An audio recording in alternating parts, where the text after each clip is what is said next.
for the Knowledge Tuesday session. I'm Archana from HTIC MedTech Incubator hosting the session. Before we start, I would request all the participants to please go on mute and kindly unmute yourself while you speak. We've also created a feedback form for this session. So we'll be posting the feedback form link in the chat box, kindly requesting the participants to fill the same at the end of the session for us to improve the upcoming Knowledge Tuesday sessions. The speaker for the today's session is Mr. Siddharth Jain, CEO and Chief Medical Device Regulatory Advisor, Symbiov Clinical Triology. And the topic is regulatory requirements for software as medical device. Over to you, Siddharth. Okay, so good evening to all of you. So as we have already covered 2 sessions on the medical device regulations, so this third sessions will be focused more into the software as a medical devices, because currently most of the medical device startups, they are developing the medical devices which are only a software. So many type of questions they are keep on coming from the startups community, that how to regulate, is there any regulatory requirements for the softwares, and if it is present, the any regulations to how we can able to fulfill all these regulations to comply with the regulatory requirements. Because currently if you see that the new Indian medical device rule, which is just amended on 11th February, right? They have also covered the softwares into the definition of medical devices, which was earlier not included into it. So as the definition has been amended in India also, so all the softwares, either it's in standalone softwares or it's a software which is embedded into your hardware, so all will be requiring a different type of regulatory requirements, or what we call it the regulatory clearance from the CDSCO side.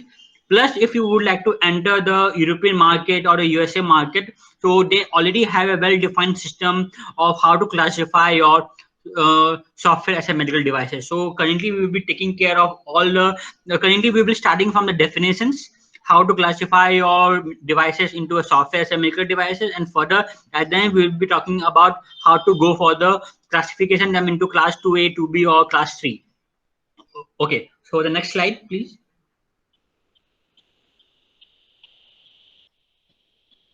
So as I talk you about that, currently most of the softwares or the most of the medical devices startups currently they are focused into the apps, and they are developing the software based medical devices. And currently if you see the percentage is alarmingly increasing in terms of after the COVID situations. A lot of startup they are coming up very innovative ideas, either the devices are working in the artificial intelligence or the machine learnings or the mix of everything. So as per the MedDev guidelines 2.1/6, which is a European MedDev guideline, so you can say you can, with the help of this MedDev guidelines, you can able to read the what are the scope, field of application, definitions, qualification and classification of standalone softwares.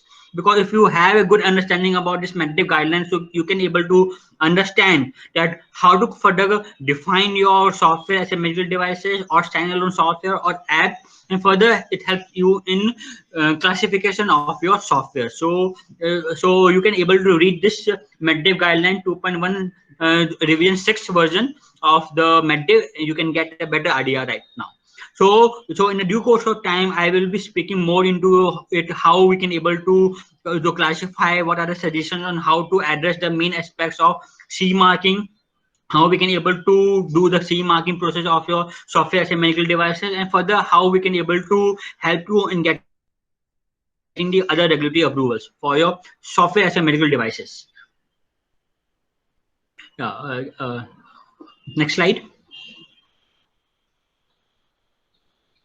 So for software users which are professional and a lay person, so you can just have a very look into it, that how do I know if my app is a medical devices? So how you can able to know that? So if you read that, if you are using an app for yourself, or if you are using an app and you are not the trained healthcare professionals, then the advice is for you. If the app you are using a medical purpose, it is important that it is a CE mark.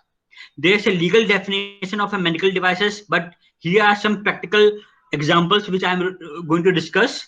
that depending on information which you enter about yourself on your app, those which calculate medicines doses for your take or inject, plus those that tell you that you have a medical conditions or disease, or give you an individual percentage the score of having one, then you can say that if your app is falling under this category, then you can say that your app is a medical devices. So I will be taking more in depth about the how you can well define your app as per the medical device definitions.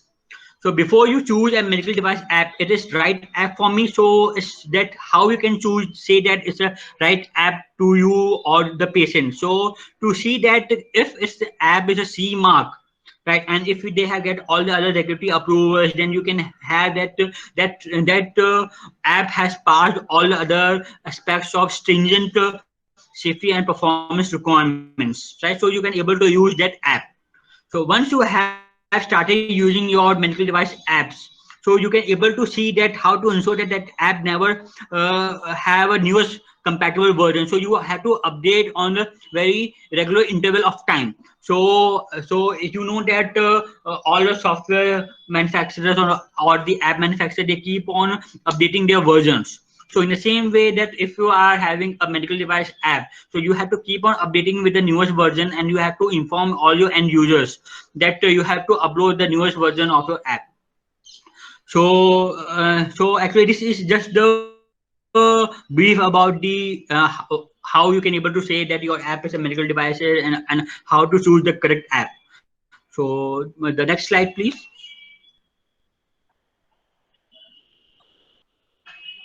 So and this software is a typical software which determine the whether your software is a medical devices or fall under the category of IVD, in vitro diagnostic. Suppose if you are a software not incorporated in a device, right? It's a standalone software. So you can just see that whether it's a computer program or functional document.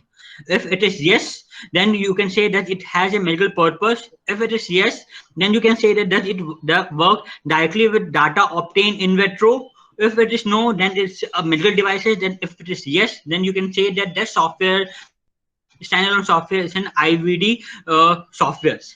And further, if you can say that if it's does it have a medical purpose, if it doesn't have a medical purpose, then you can say that your software which you are developing right now, or app which you are developing right now, is not covered under the definition of medical device, or doesn't cover under the category of software as a medical devices. So with the help of this determination flowchart, you can able to put that whether your software as a software is a medical devices or it's an IVD softwares. The next slide. So I will be taking care of a few other very important definitions, which is understanding is very required right now. For a computer program, right? Because you will be going to come up with this words very frequently whenever you would like to go or developing your software as a medical device, or whether you're going for the any regulatory compliancing. So computer program is any systematic unit that conform to the rules of a particular programming language, which can solve a certain function, task, or problem as per the requirement of ISO 2382 version 2015. Then you can say that it's a computer program. So you can just have a check that whether your software is having any computer program or not. Further to that, there's a functional document, software that requires separate software to perform its functions. Often this will be a general purpose applications. So if there's a software that requires separate software to perform its function, then you can say that your software or your devices is a software as a medical devices. A typical example include a PDF that reproduces a treatment decision flow chart with logical links. You can say that it's a software. Separate spreadsheets, particularly if they provide complex functionality that is beyond that of existing paper charts, and Excel spreadsheets that calculate the other filtration rate and glomerular rates, then you can say that it's a functional document. Further to that, any interactive web pages that can be utilized programming languages such as JavaScript to produce medical applications. So then in that case, you can say that it's a functional document, is directly linked it with the performance of the separate softwares. Fine. Fine. The next slide. Fine. So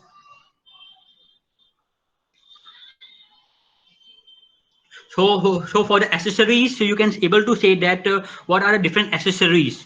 An accessory is a product intended to enable a medical devices to fulfill its intended function, and it will be treated as a devices within the relevant directive. So you can say that this is an accessory. You have to just read the MedDev guidelines of 2.1 that say that what are about the spare parts and what are the software components which you should be look into it whenever you are defining the accessories, like spare parts which is supplied for replacement of existing component of a devices, the conformity of which has clearly been established, are not medical devices. If separate parts, however, the change significantly the characteristics, then you can say that they are coming under the purview of your medical devices. So you have to define what are the accessories which are going to be get included into your software as a medical devices.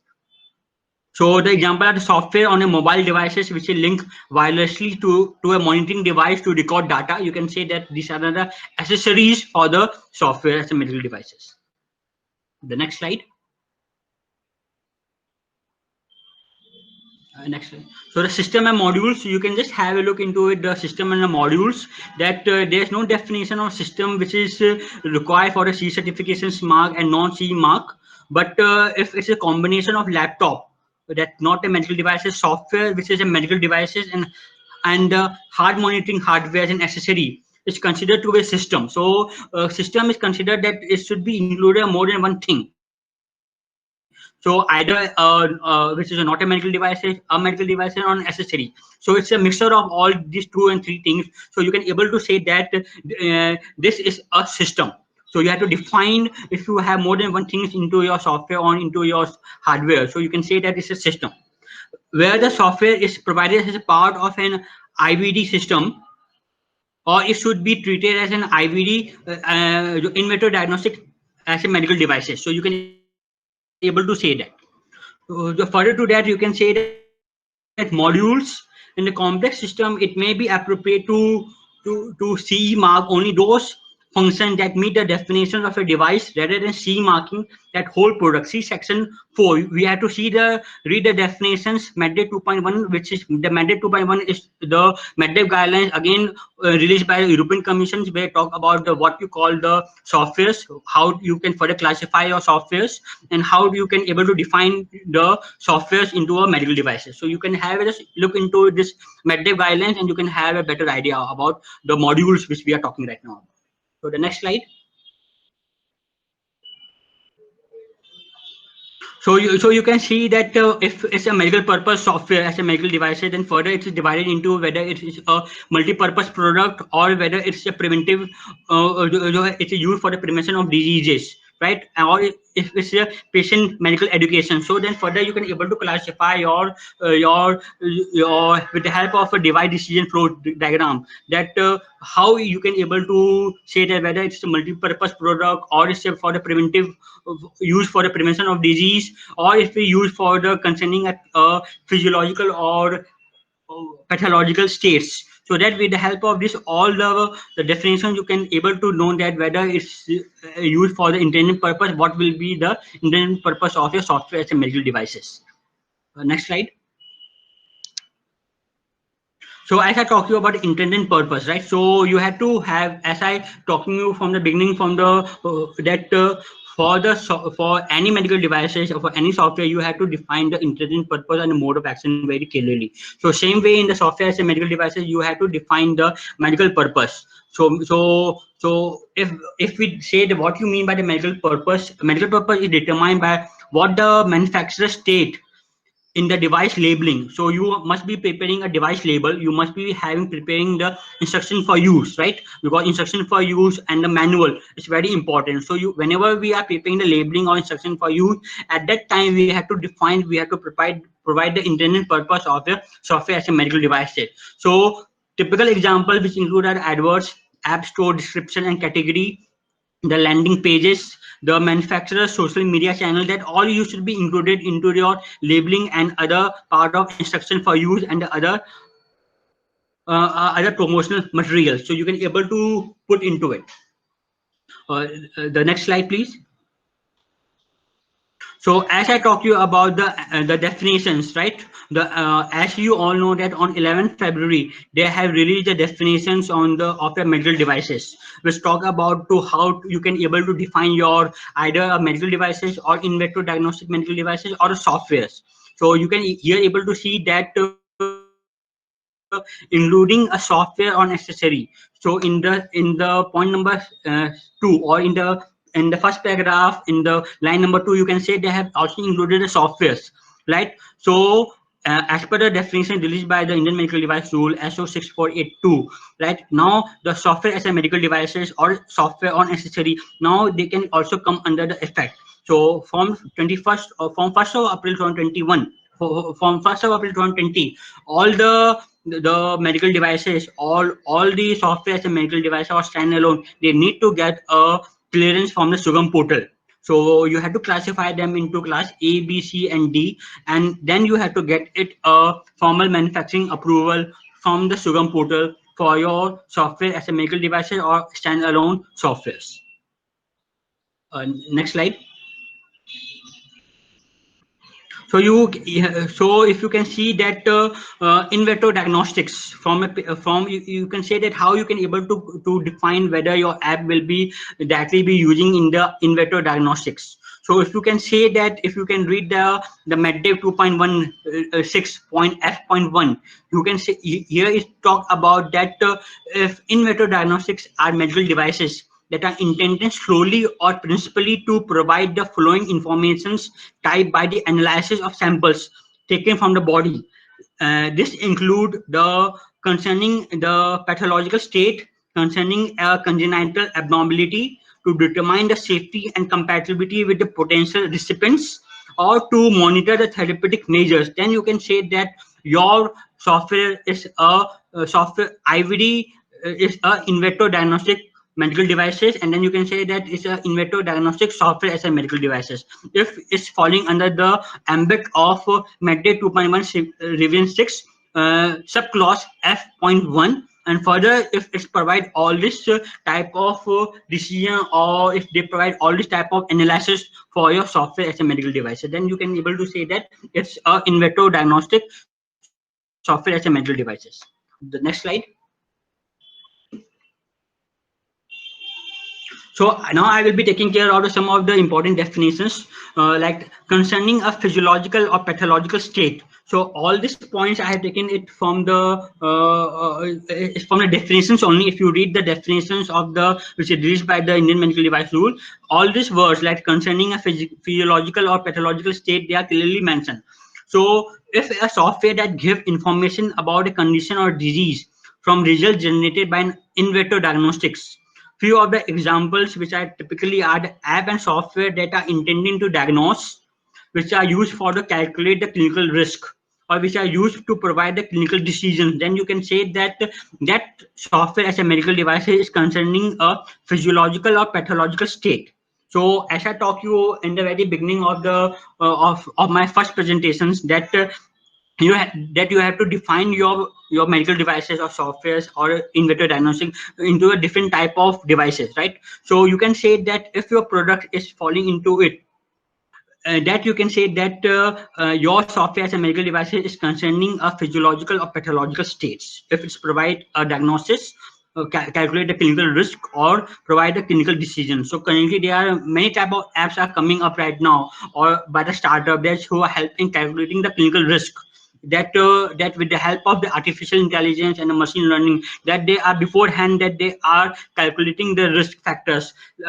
Some of the apps of the diabetes, for the heart, for the heart attack diagnosis, with the help of softwares, with the these all apps are currently coming, like many companies are they are working on the diabetic foot ulcers, on the sepsis, and there are the different types of things that they are working, where with the help of software and app they are calculating the clinical risk, and with the help of this clinical risk scores, after which they are getting from the app, then the clinical decisions they are taking, and a report is generated, and their report is sent to the doctors so that they can able to initiate any treatment regime.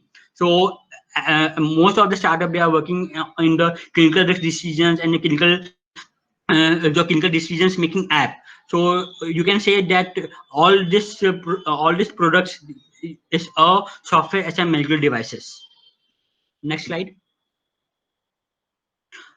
If it is used for the concerning a congenital abnormality, because currently many of the startup, they are also working that with the help of the softwares that they can able to predict the any inherited disease or conditions, right? So software that give information about an acquired or inherited conditions or disease from results generated by in vitro diagnostics. So then you can able to say that it is a software as a medical devices. Apps and software that are intended for detecting and interpreting mutations in DNA. Right? Currently, there are the many type of startups, those who are working on the various type of algorithms that once the amplifications of the DNA and RNA has been completed, then with the help of the AI and ML tools, then they are detecting that what type of further disease or what we call it a genotypic testings and or a diagnostic testing tools or software they are developing, so that they can able to put into the amplifications of the DNA RNA which they have done it. So these are all are considered under the software as a medical devices. Further, if the app and software that are intended for determining the risk of trisomies, right? If it is used for detecting of trisomies, then you can say that it's falling under the category of concerning a congenital abnormality, and is concerned further, you can say that it's falling under the software as a medical devices. So if any of the startup, they are working on the software which are helping in according or detecting the inherit or disease conditions, you can say that your product is a software as a medical device and it's coming under the IVD category, in vitro diagnostic category. The next slide. So the next thing is to determine the safety and compatibility with potential recipients. So what does it mean by the potential recipients? So it means that whenever we are doing the any like the typical example is the kidney transplants, right? Or any blood, right? Or at cells which are donated. So we have to check the HLA compatibility. We to call it we call it a phenotypic compatibility, which we have to check it, right? So to checking it, how we can able to say that, right? So with the help of that many of the software, they are coming at that where they are just help in detecting of the matching of the organ donor with the recipients, that whether the HLA typing is correct or not. So with the help of the software, they are detecting whether the organs or the cells and the tissues which are donated is a correct recipient or not, or if they type of any potential adverse events going to be get happen. So this all type of app and software, you can say that is a in vitro diagnostic software as a medical devices. Next slide. To monitor the therapeutic measures. So if a software that give information about the presence or amount of a pharmaceutical or other therapeutic measures from results generated by IVD. So typical example are the calculation of the drug dose, apps which are used for the intended for therapeutic drug monitoring, or it is used for intending to monitor the blood glucose, prothrombin time, or coagulations. So it means that if any of your device which are used for to monitor the blood glucose, prothrombin time, coagulations time, or if it is used for the calculation of drug dose, you can able to say that is again covering under the category of in vitro diagnostic as a software as a medical devices. So currently many of the medical devices currently which are working on to monitor the blood glucose, right? They are typical or the prothrombin time or coagulation time, or for or other calculating the score. So you can able to say that all these things are covering under the IVD software as a medical devices. The next slide. So prevention of disease, if your software is used during the prevention of diseases, so it does not include whether the claim to prevent injury or handicap, right? So in that case, you can say that typical example are the app and software that claim that the output from the physical device can prevent disease.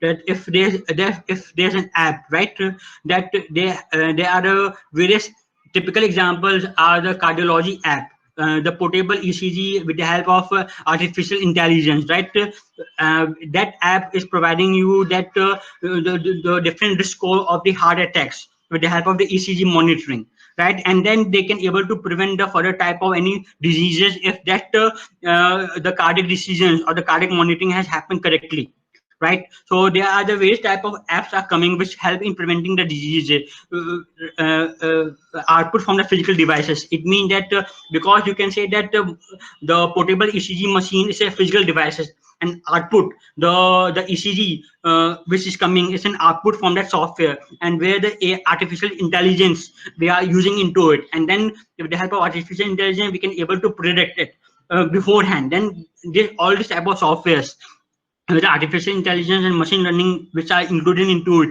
you can say that these all softwares are these all are softwares and medical devices do have which are unlikely to be included. The apps and software which just provide tips or advice on prevention. So if there's any devices on apps which only provide a tip or advices, but it doesn't prevent or on prevention, so then you can just say that it is not a software as a medical devices. Next slide.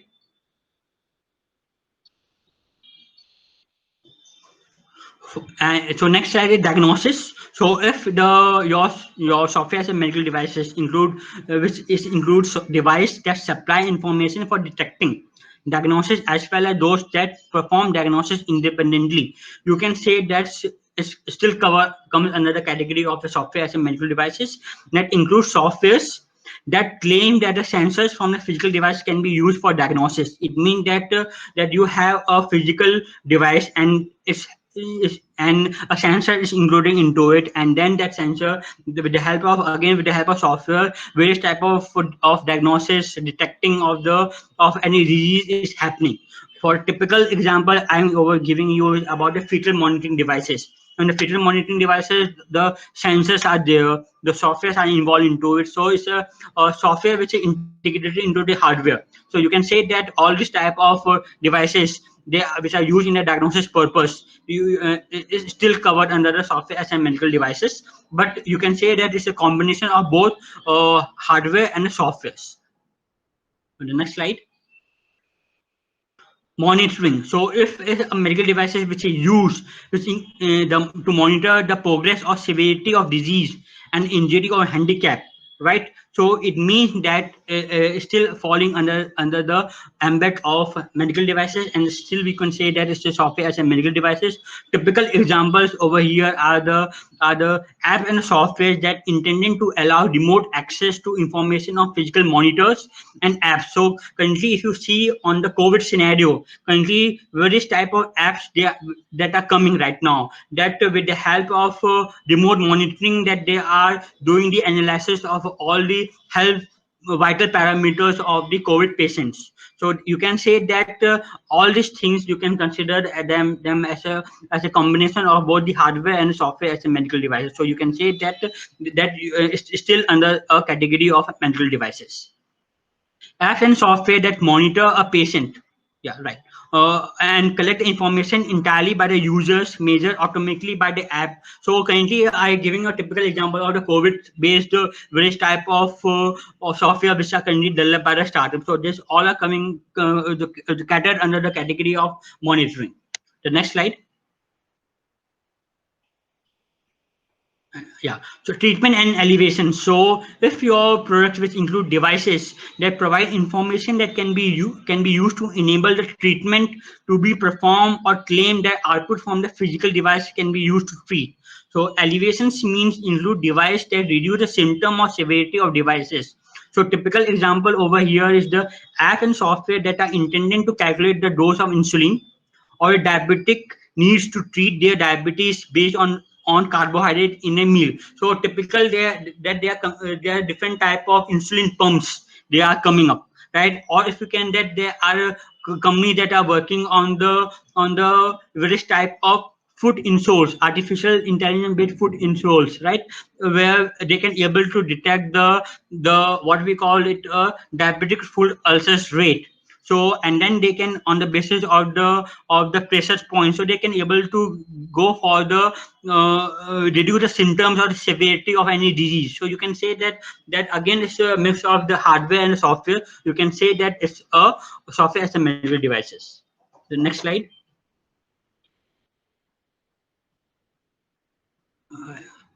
So compensation, it means that if it includes software, if it includes software that manufacturers claim that can compensate for an injury or a handicap, or claim that the sensors and output from the physical device can be used for the purpose. So it means that if your device is having any sensor, and if physical device is having any sensor, if any type of outcome is coming which is used for the compensations of any injury or a handicap, then you can say that is a used as a software as in medical devices. Typical examples that are intending to magnify text, especially for people with a visual impairment. So currently there are various type of softwares and medical devices are coming which are used for the betterment of the blind people or the visual impairment people or the deaf people. So you can say that with the help of combination of the both software and hardware, you can say that it's still coming under the definition of compensation, and you are producing a software as a medical devices which is having both a combination of hardware and softwares. For example, are the app and the software that are intended to amplify sounds for people with reduced hearing. So you can say that if you are developing any type of this type of devices which are used for the deaf people or for the having a reduced hearing, in that case you can able to say that it's a software as a medical devices. Next slide. So investigation, replacement, and modifications. So if your software and medical devices is include for the investigation, replacement, or modification of the anatomy or a physiological process, that include devices that claim to be able to investigate, replace, or modify. Typical example are the educational, anatomy, and physical apps and software. So currently in the market there are various type of softwares they are coming, right, which they are currently doing the mimicking of the anatomy or the physiological, so where the training can be happened, like the trainings of the doctors and the physicians that can be happen with the help of the type of softwares, various type of the guidance apps and guidance softwares are coming right now. So you can say that these all are coming under the educational, anatomy, and physiological act, and you can say that still you can say that it's a software as a medical devices. Next slide. So if it is used for the control of conception, so typically it include devices that claim to be directly able to make pregnancies more likely or to be able to prevent pregnancies. So what does it mean? That currently there are various type of softwares that are coming into the Indian market, and there are currently 4 and 5 startups that are working on this thing, that currently they are developing a software which can, with the help of AI and ML, they can able to predict the what we call it the cycle, we call it cycle, or we call it trimester cycle of the young ladies, so they can able to plan so that they can able to plan the course of their further course of pregnancies or not. So with the help of these softwares which help in determining the conceptions, right, at what time, at what rate, and when is the right time to go for it. So that, and this type of software, they are already available in the Indian market, and that are already used, which are currently either based on the body temperatures, or with the help of the or the urine testings, and with the help of urine they can able to know that what are the right time to go for the conceptions, and what are the fertile periods of the day, so they can have the better chance of conceiving the babies. So these are, you can consider that these are all are considered under the software as a medical devices. The next slide. So as I already talked to you in past, that you have to classify your medical devices. So if you typically see the guidance document, if you read the MDD document, MDD 9342 EEC, or if you read the MDR 2017/1145, then another rule 9 and rule 10, you can say that they are different implementing rules, as I talked to you earlier. with the help of these implementing rules, you can further able to classify with the help of rules that whether your product is a class 2A or 2B, right? And none of your product will be falling under a class 3. So most of your software as a medical devices will be falling under the ambit of class 2 and 2B. And you have to read the MBD guidance document, and you have to see that whether your product will be falling under the active diagnostic category, active therapeutic category, or the falling under the category of or active medical devices. These are the typical three categories for the software and medical devices. So you have to read that, and accordingly you have to classify that whether it will be falling under into a class 2A or 2B. The next slide. So further, in the same way, if your product is falling under the in vitro diagnostic medical device not necessary, you have to classify them into class A, B, C, and D. If you see as per the requirement of MDD guidelines, so it's a general IVDs, IVD for self-testings, and IVD which is listed in Annex 2 list B, and further which is Annex 2 list A. So you can able to read all this Annex 2 list A and B of the MDD of the IVDR guidelines, and you can further say that whether it's falling under the category of class A, B, C, and D, and then accordingly you have to prepare all your documentations, and you have to go for the regulatory approvals. For India, currently all the softwares and medical devices currently they are regulated. So you have to prepare the site master file and device master file for the medical devices and in vitro diagnostic medical devices, and accordingly you have to provide all these documents to the Sugam portal, and accordingly you will be getting the manufacturing license for your software as a medical devices. Next slide. Next slide. Yeah, so if you are going for the app, so definitely you will be having you have to do the labeling. So this is a typical example of the labeling which I have taken from the site of the MHRA guidance document.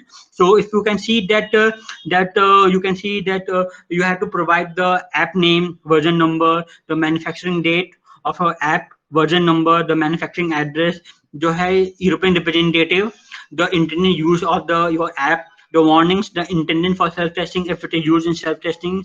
You have to provide the symbols of IVD medical devices instruction for use. Here you can see the CE 1234. 1234 is just a random number. If you're going for a C certification, then you have to put the CE marking and the appropriate notified body number over here also. So these are the typical content of the label. If you go for the C certifications morning for C certification, then you have to provide a copy of draft label. So you have to prepare the draft label as per the requirement of ISO 105523-1 plus the requirement of EN 1041 requirement. So these are the two typical requirements. Plus you have to read the another one of the IVDR requirements, IVDR 2017/74 point subsection 23.1. Is talk about what are the typical content of the labels and the IFU. You have to prepare accordingly all your labels whenever you are going for the C certifications of your in vitro diagnostic medical devices as a software. The next slide. So if you have any typical questions, do let me know right now. I will be taking all the questions to all the participants. Thank you, Siddharth. We have some of the questions posted in the chat session. We'll take the first question from Sundar Rajan Srinivasan. He's asking whether an app which is used for interacting with remote doctor and clinical team or medical device. No, it's not a medical device in that case. It's just for the interaction purpose, because there are no any intended outcomes coming up in terms of treatment or in terms of any because it doesn't fall under category or then the definition of medical devices. Okay, Siddharth, thank you. So we have some of the questions posted from Jnana Krishnan. So Jnana Krishnan, can you please unmute yourself and you can go ahead with your questions?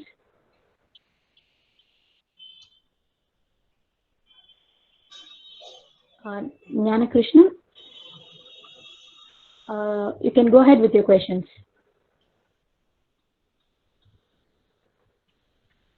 Please unmute yourself.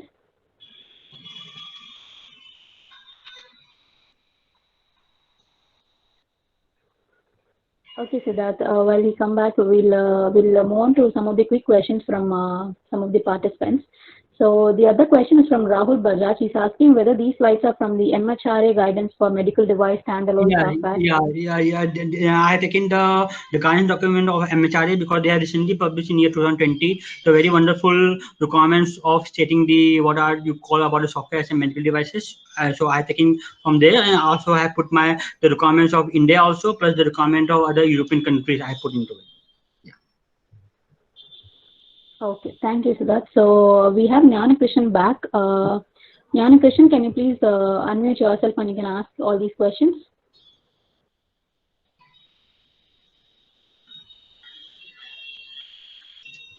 So we'll start with the first question. Yeah. Does manufacturer have the right to decide if it is SMAD, irrespective of standalone software or embedded with hardware? And does it also get classified under N10? This is the first question of it.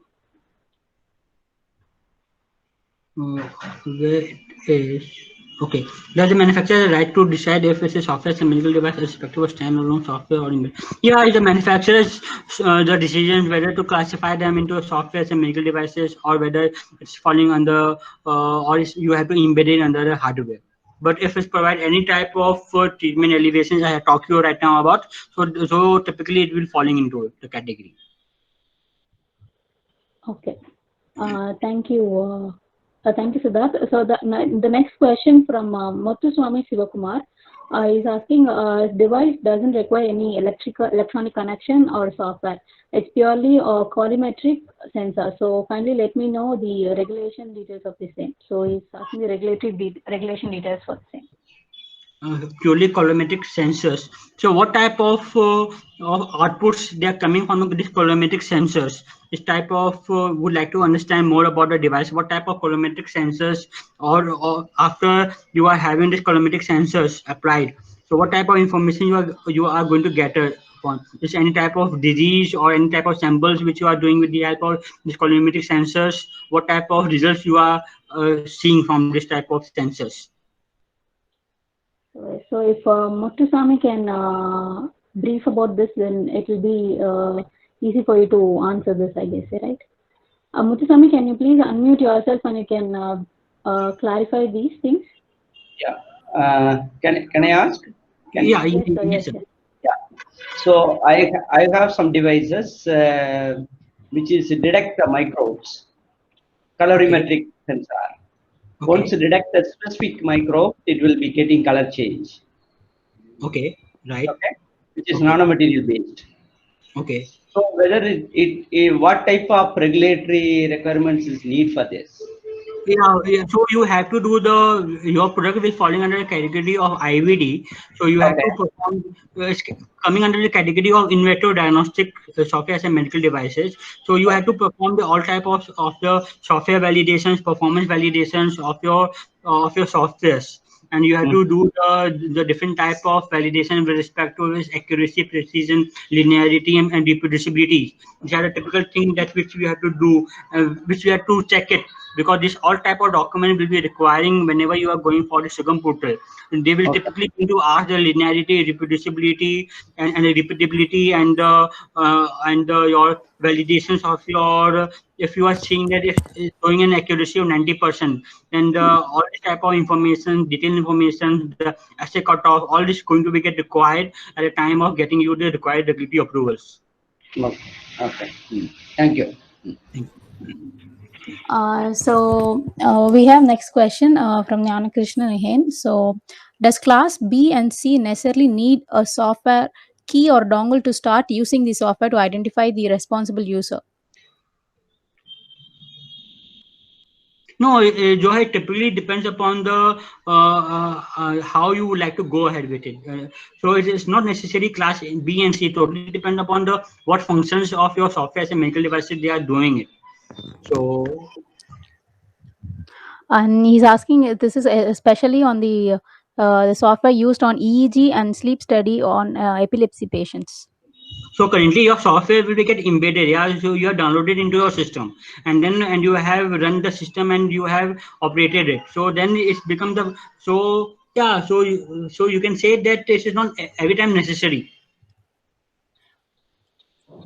Okay, fine. Thank you, Siddharth. So a follow-up question again from Jnana Krishnan. So in India, SAMD on risk framework N12, SMAD for QMS N23, safety and performance N680. Is it mandatory to get these certifications now?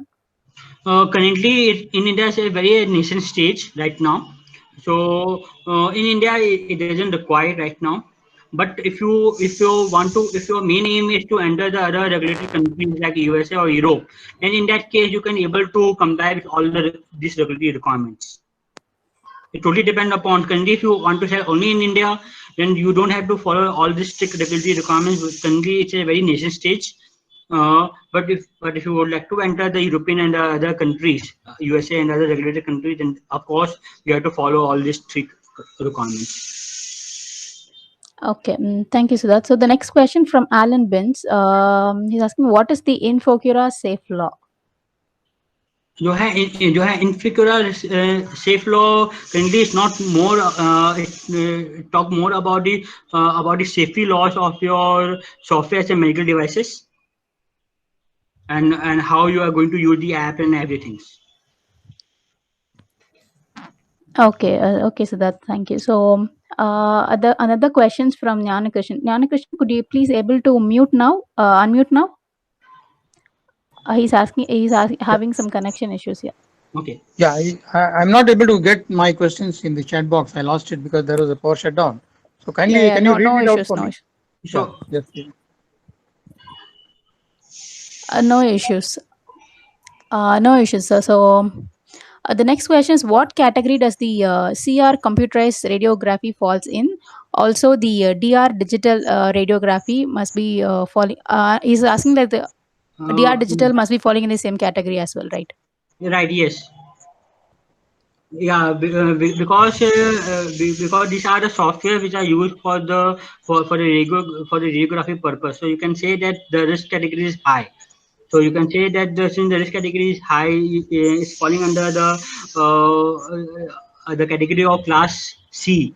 If you say that as per the requirement of India classification rule.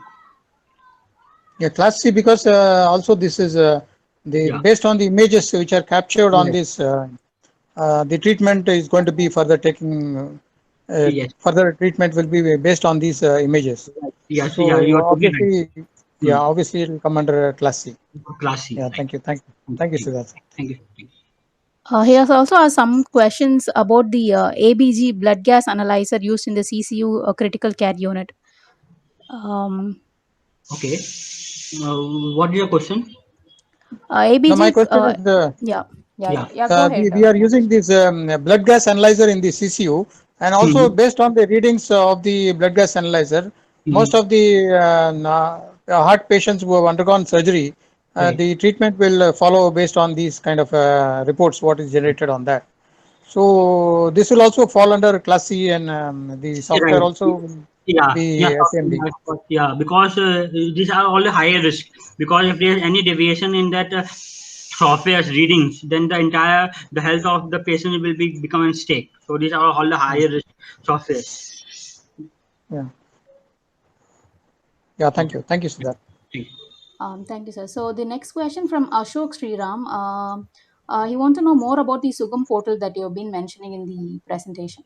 The Sugam portal, it's just about if you would like to go for the manufacturing license of any of your medical devices or your in vitro diagnostics. So as per the requirement of the CDSCO, they have come up with a new portal called the Sugam portal. You have to get the login credentials from the Sugam portal. And once you have got the login credentials, depending upon your device category, whether it's a medical devices or whether it's an in vitro diagnostic, you have to apply with the help of Sugam portal. Once you have to do the logins over there, and then you have to check the category. They will provide you two categories: medical device and IVD, and further classify them into class A, B, C, and D. And further classify them into a regulated and non-regulated, and then accordingly you have to proceed. You have to upload all your manufacturing documents over there, what we call it a device master file and site master file, and then the audit will be carried out from the Sugam portal, and the audit will be get triggered, and then you will be getting the manufacturing license from the what we call the CDSCO for your products. Thank you, Siddharth. So another question from Rahul Bajaj. He's asking, does IVD SMAD clinical performance evaluation with leftover sample require ethical committee approval and CDSCO permission to conduct in path labs? Will CDSCO accept clinical data for license if manufacturing performs without approval?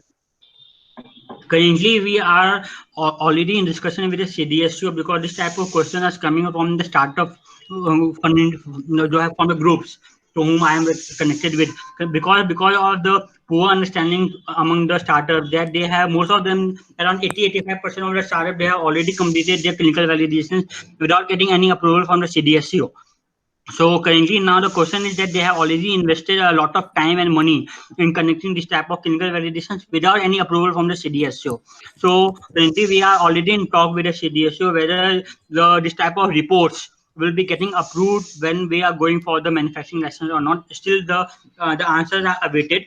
Around a group of 7 to 8 startups, and we have come up and we have asked this type of questions to the CDSCO head, that how we can go. Are we go for the again conducting the clinical studies, or without any approvals you will be going to accept it at the time of manufacturing audit?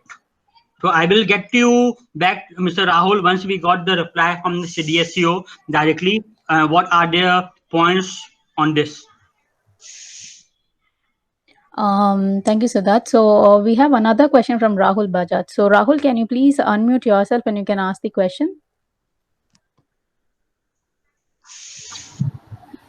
Good evening. Are you able to hear? Yeah, we could.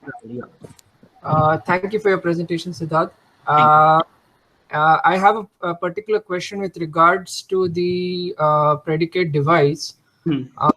Once the product is taken as a predicate device for comparison, and if suppose it is not yet licensed under MDR 17, can it still be accepted if it is available in international? It is CE marked, US FDA approved. So currently, what the requirements state that as per the device master file, which is released by the Indian Medical Device Rule, that you have to prepare the what we call it clinical evaluations, and you have to provide the what all other predicate devices which are available both in India and the other countries, right? So then you can able to provide with the help of justification that in India the product are not available, but we have already performed the clinical evaluations as per the literature route. I'm not talking about the clinical validations, the physical clinical validations. Clinical evaluation as per the literature route, and we have already assessed the risk benefit analysis of the softwares. On that basis, you can able to go for the manufacturing license. Okay, thank you. Thank you. Thank you, Rahul. Siddharth, I would like to ask you a question. So we have almost completed 3 sessions of yours, mostly on the certifications and the regulations. Right. So would like to know what are the challenges that has been faced by the startups in receiving all these regulatory certifications, and also for the regulatory certification for this SAMD as well. Yeah. So if I talk about what the challenges they are facing, it that they are currently not aware about what are the different requirements. They have to start gathering, or they have to start taking care from the very beginning. Whenever they have at the idea stage, because a lot of regulations they come up at the very idea stage only. Whenever they are going for a design and development, a lot of regulatory requirements come at that point itself. And because if you see for all the regulatory approval like C certification and US FDA, and for the manufacturing license as per the India requirements, we have to get the data, because the first requirement is that we have to get the ISO 13485, and all the startups, they are mostly focusing into a new type of development. So the design and development is very important. And what I have seen that they have not gathered all the data whenever they are doing the design and developments. They have to prepare the design and development dossiers as per the requirements stated in 13485 in a very detailed manner, because what I have seen that many of the startup or almost all the startup, they don't have the design and development dossiers with them, and it's directly interlinked it whenever they are going for the either 1345 certifications or the C certifications, because all these documents will be getting required at the time of auditing, and doing a retrospective work is very difficult and a challenging job for the startups. So this is the one point which I have seen, that they don't have a design and development dossiers.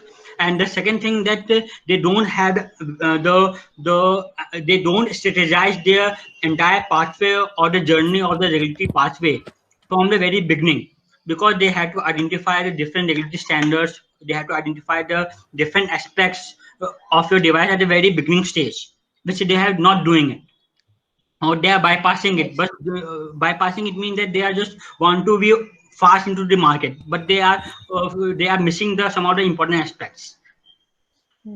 So one of very important aspects which I would like to focus more into is at the design review stage. As per the requirement at the design review stage, to all the startups which I have seen that they are not doing it, that they are not doing the human factor engineering, or what we call it the usability engineering. Because whenever they will go for the either for a C certification, or they would like to go for the what we call it a US FDA or the manufacturing license, then a usability engineering document is a very important document. So these are the two things which they have to, which I find very challenging to with the startup, that they don't tackle it smartly. Okay. Okay, Siddharth. So, thank you, Siddharth. So, in the interest of time, we'll wrap the session with the last couple of questions. From Jnana Krishnan, he's asking whether they can get help from TUV SUD South Asia, which is a leading company in certification, testing, and auditing, inspection, and training. Whether they can get help from the company for the SAMD validation. No, they will not going to help you in the validations, because they are the notified bodies. They will not going to validate your software. They will only come and audit your validation reports. So you have to hire any third company, those who have very good expertise in validating the software as a medical devices as per the requirement of 62304. Okay, thank you, Siddharth. So Siddharth, will you be able to give me the list of companies which does this? Yeah, definitely. I will give you the list of companies in India, those who are doing the SAMD validations. I have already worked with a couple of companies. They are good. I will going to refer to you. Definitely. Yeah. Thank you, Siddharth. Thank you. Okay, so we'll take the last question from Rahul Bajaj. He's asking, what is the typical time period for IVD SAMD performance study approval from CDSCO? For the performance study approval, you have to go for what we call a test license. First, you have to go for the test license, and then you have to prepare all your performance study protocols and everything, and then you have to go for the approval to the CDSCO. Typical timeline is around maximum is about 2 months timeline. You can able to get the approval for, or what we call it, the NOC from the CDSCO to conduct the performance study of your IVD SAMD. But you have to go for the test license. Test license will typically take around 10 to 15 days to get the test license approval. And once you got the test license approval, the next step is to apply the CDSCO with all your application dossiers. Okay, Siddharth. Thank you. Thank you. So before we wrap up the session, I would request all the participants to please fill the feedback form for us to improve the upcoming session. And also would like to announce, like, we are hosting an Ask Me Anything session on the upcoming Thursday at 5 p.m. The topic for the session is Ask Me Anything on Branding by Balraman V, who is the founder of Boardroom Advantage and director both of Delphi TVS and Indian Nippon Electrical Limited. So we hope your participation over there. Thank you, Siddharth. Thank you for your time. Thank you for all the sessions. It was really great. Thank you. Thank you all the participants also. Thank you.